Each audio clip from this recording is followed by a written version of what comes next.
Okay, today I'm going to make a short videos about the vector. Okay, vectors is I think is the form 5, the fourth chapter for MX student. Yeah, so okay, in this video I'm going to explain what is vector, and then I give more about description rather than the calculation, because before start to do all the vector question, I just want to make sure you can fully understand about the vector. Okay, first, what we call vector, when the things we call vector, normally he need to involve two very important things. First is must involve the magnitudes. Okay, must involve the magnitudes, and second must involve the direction. So okay, so what is magnitude? What is magnitude? Okay, so let me explain using this graph. Okay, so if let's say this is 2 cm, if 2 cm, this one we call it A. Okay, A is the magnitudes. Okay, A is the magnitudes, and then do you see the arrow over here? Arrow over here is the direction. Okay, so if I have three columns, 1, 2, 3, and then in the same direction, this one we call it 3A. Okay, this one we call it 3A. So if we have 1.5 only, 1.5. Okay, this one we call 1.5. 1.5 is 3/2, 3/2A. Okay, so magnitudes, okay, in the simple words is like the length of the vector. Maybe you can understand like this one. It's the length of the vector.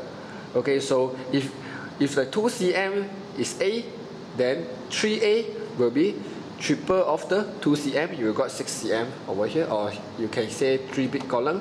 So even in this question you got 1.5 only, so it will be 3/2A. Okay, direction means the arrow I put here. I put over here.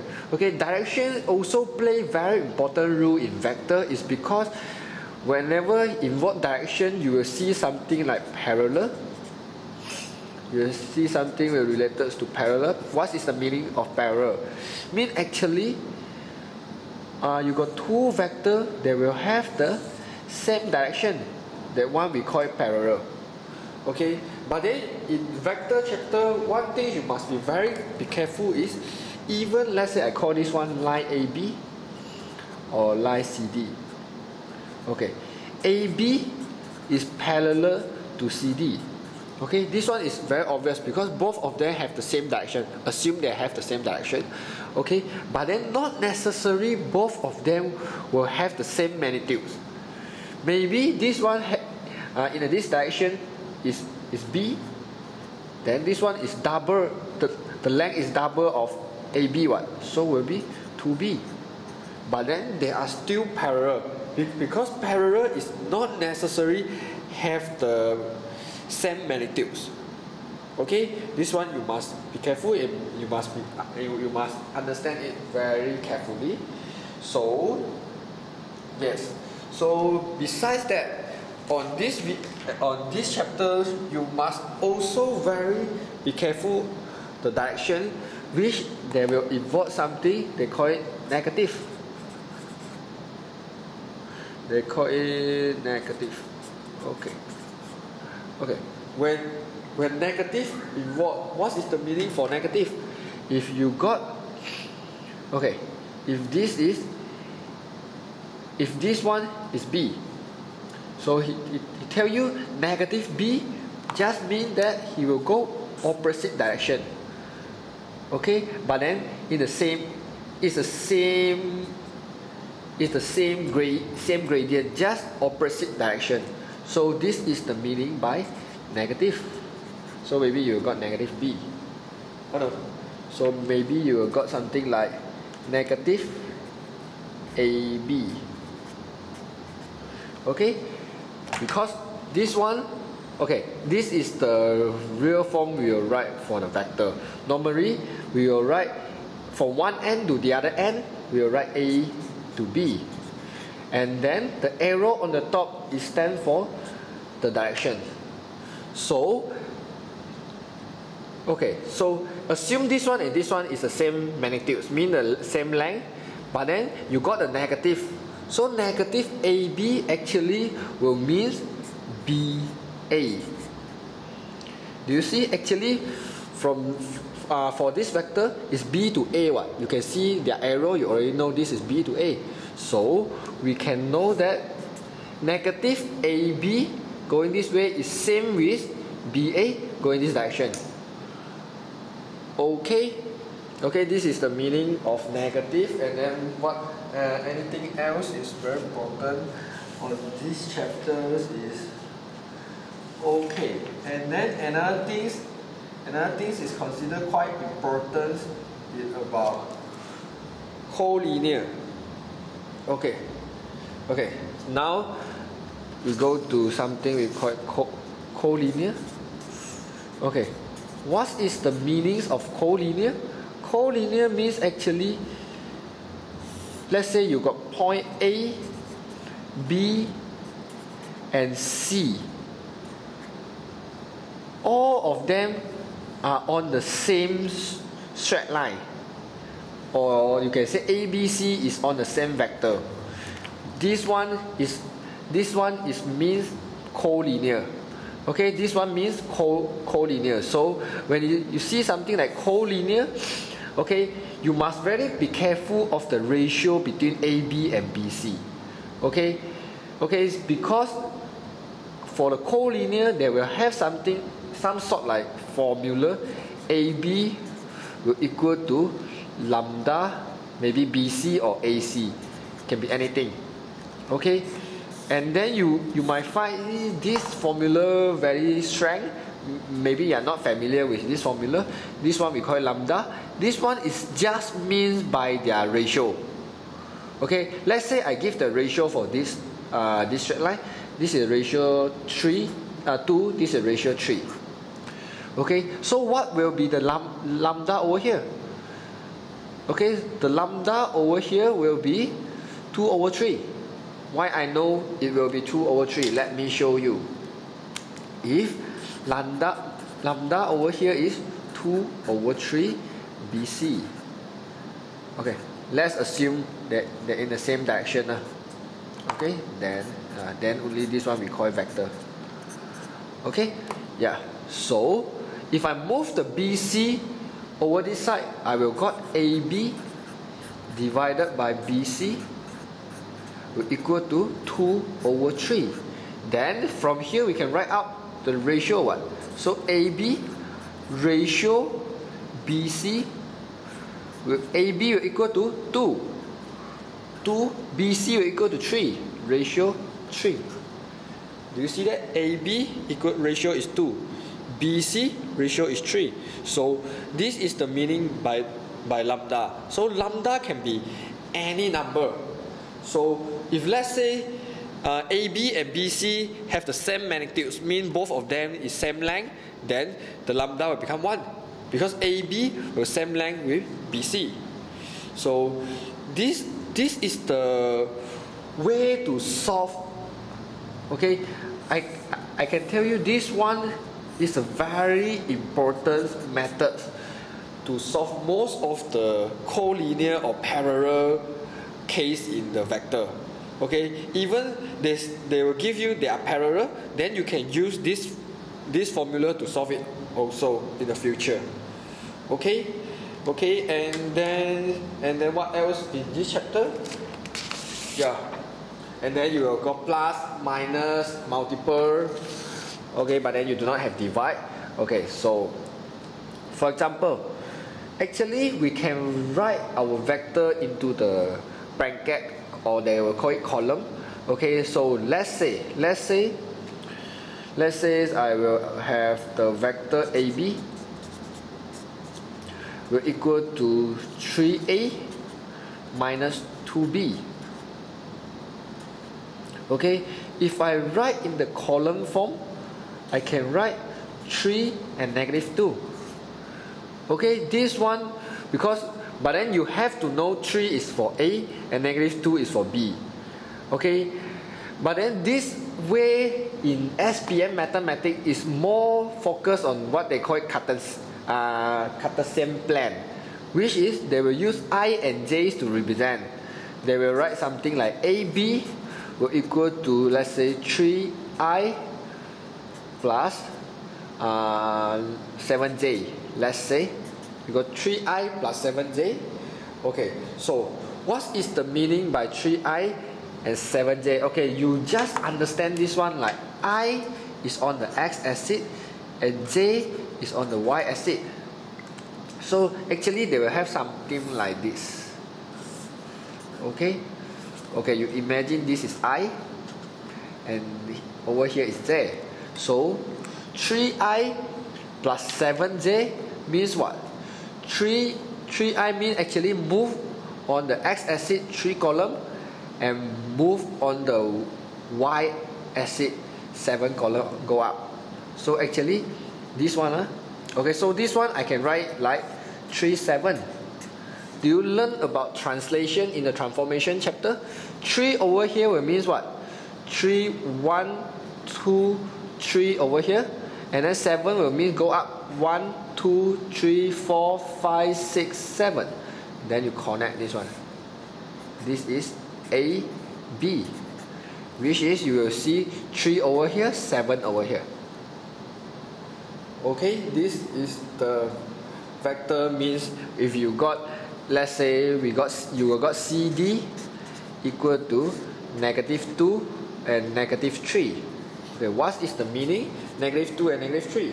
So -2 means actually, okay, let's say -2 means actually you will move 1 unit, 2 units to this direction. Okay, and -3 for y actually will go downward. 1 unit, 2 unit, 3 unit to bottom, then you got this direction. This is C, D. So actually you move this direction for 2 unit, you move downward 3 unit, stand for -2 and -3. Actually it's very simple. As long as you imagine this is something like x and y. Okay, you got positive value, mean actually moving this direction for x, or okay, we say for I is moving this direction for positive, is moving this direction for negative. Okay, so for J we're moving this direction for positive, moving this direction for negative. So it's very, very, very simple. Okay, you just need to understand. Yeah, so you got negative. Okay, so you just imagine this is something like xy. I always imagine this is something like xy. X positive 3 means actually move this direction for 3 units. X -2 means actually moving this direction for 2 units. Y -3 means moving downward for 3 units. Y positive 7 means moving upward for 7 units. Okay, this is something you must understand. Okay, because later you will have a lot of things like unit vector. I'll ask you about to find a unit vector, and then the question will ask you to find the magnitude. Yeah, you got a lot of things to learn about this chapter. And then yeah, one more thing I think is quite important also. They will call it something like triangle theory. Okay, so let me. Okay, it's something like this. Okay, let's say. Okay, AB. Okay, let's say AB is related to origin. Okay, I say he related to origin.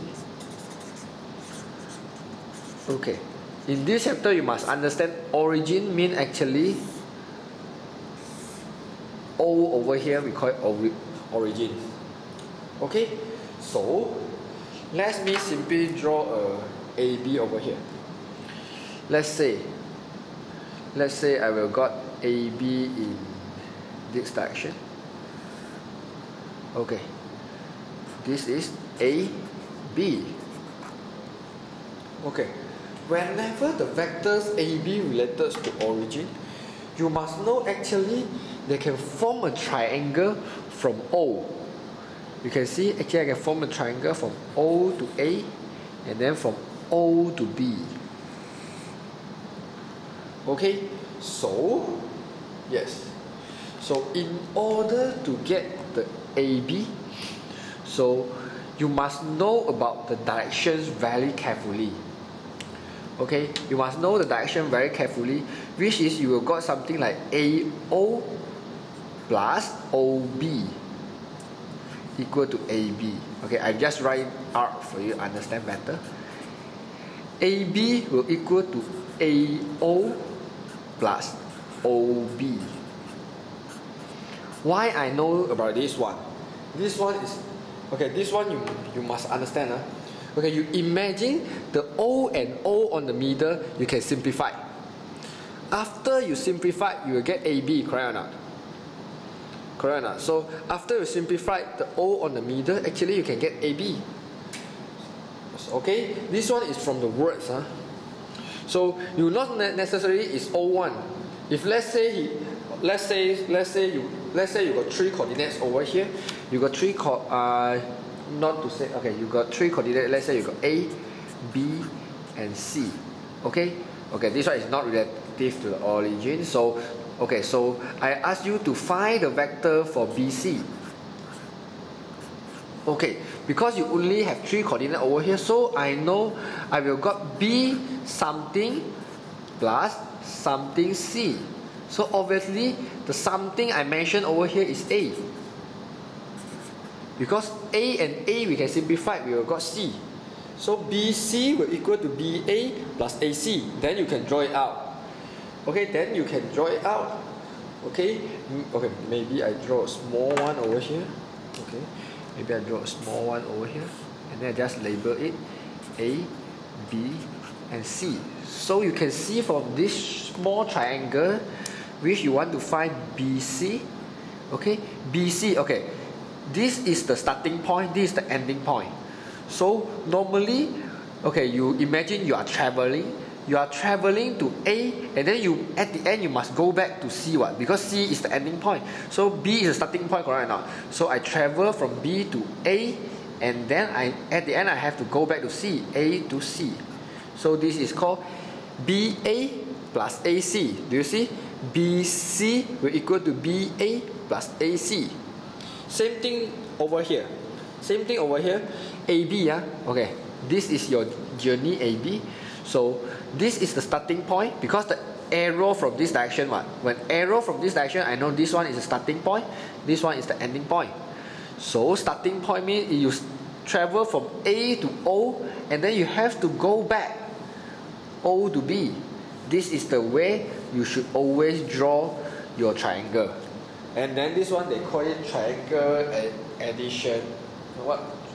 Triangle addition theory or something like that. Okay, so you must know how to add it up. Okay, if your direction is from B to O and then O to A, then you are something wrong.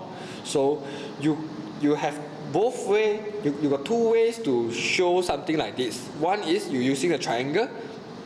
You draw the arrow and then you label out. Or the other one is what I teach you. It's very simple. You imagine the middle alphabets. Actually, you can simplify. Then you got AB. Like, okay, you want to find BC. I only have ABC. Then I know I can put BA and AC. Because A and A I simplify, I will got back BC. Okay, this is the way I memorize this triangle. Okay, if you understand about this one, I tell you, it will be very, very useful, especially when you go to the paper 2 types of question. Of course, you must know very well about the ratio as well lah. Okay, so yeah, so I think almost that's all for this video. Yeah, so okay, one more thing before I end this video. Okay, if you got something like pentagon or hexagon or whatever lah, so let's say you got something like this.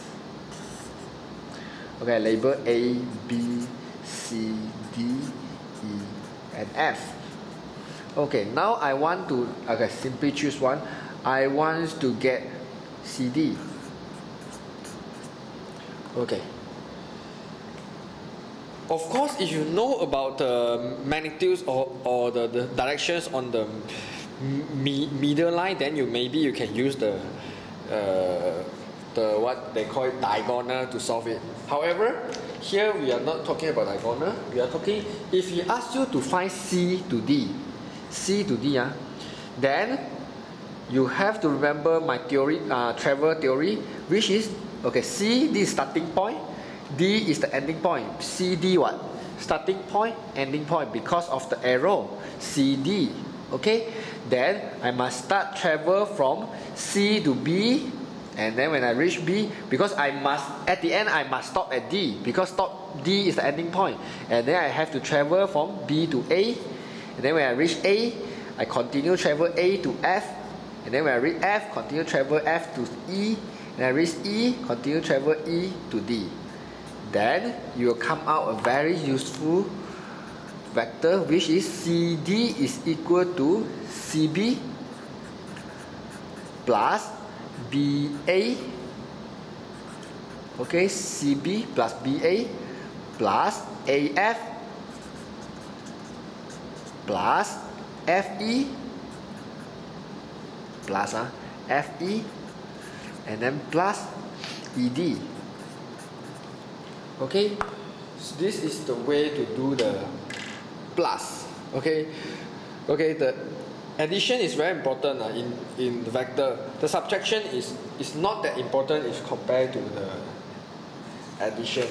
Okay, so you must be careful for this one, and yeah, you must better, if you can understand this one, will be very good. And then yeah, somehow in this chapter you also have to learn how to imagine things. If I give you a, okay, I give you a 3 line over here. Your 1 line, 2 line, and 3 line. Let's say this is O, A, B, and C.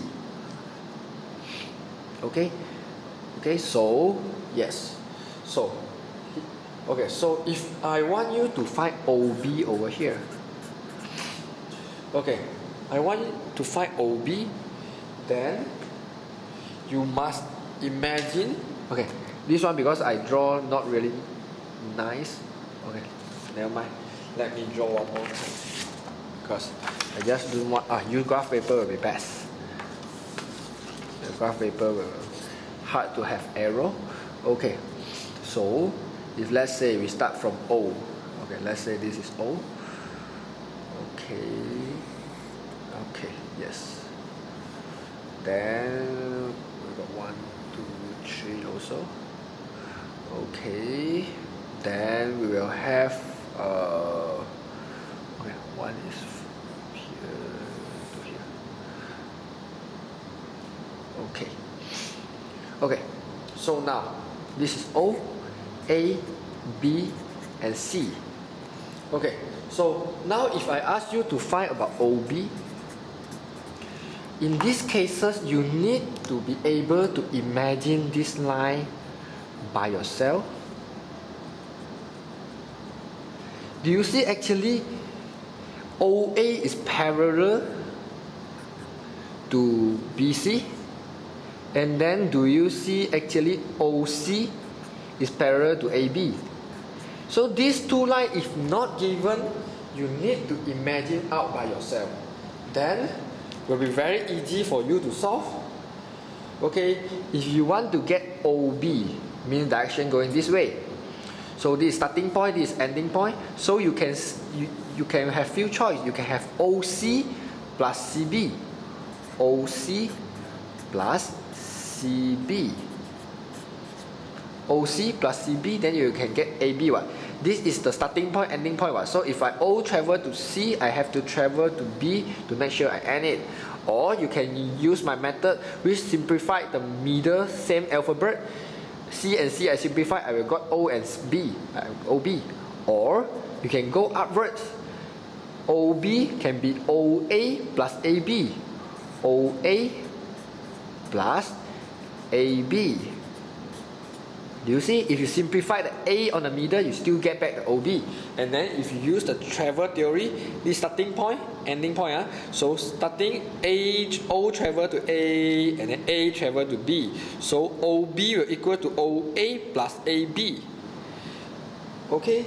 Means because somehow the exam he didn't give you this line, so you have to imagine out. So you will got something is, if you want to find OB, actually equal to OA plus OC also got. Okay, but you can, if you can imagine out, then will be very good, because if like this, OB will equal to OA plus OC. Okay, if I write from this, then you might find out that actually I cannot simplify something on the middle in order to get OB. But then you can see actually OA is parallel with BC, where is parallel with CB. OA is parallel to CB, and actually OC is parallel to AB. So if you substitute it in, then you can still find it. So OA is parallel with CB, and then OC will parallel with AB. Okay, of course now you want to get OB. Yeah, if you want to get OB, then you choose either one. Okay, so let's say I do not want to change OA, so I will got OA plus AB. Then A and A is, you simplify, you can get, because you see here I change OC because OC actually is parallel with AB So means you can change that. If as long as they are parallel, then you can change, you can do whatever you want is they are parallel. And then in these cases they are not parallel only, they're parallel and have the same magnitude. You can see this is 3 column, the top here is 3 column also. Okay, they are not even parallel, but then they are parallel and have the same magnitudes. If they are parallel and have the same magnitude, both of this is considered same vector. They are same vector, then you can substitute each other to their place. Okay, yeah. So this is something explanation about vector. So on the next video I will bring in a lot of example, but mostly on paper 1 first, because I will give you some insights about the easiest question, then only we go to the paper 2. Paper 2 will be a little bit harder and the question will be a little bit longer. Okay, anyways, thanks for watching.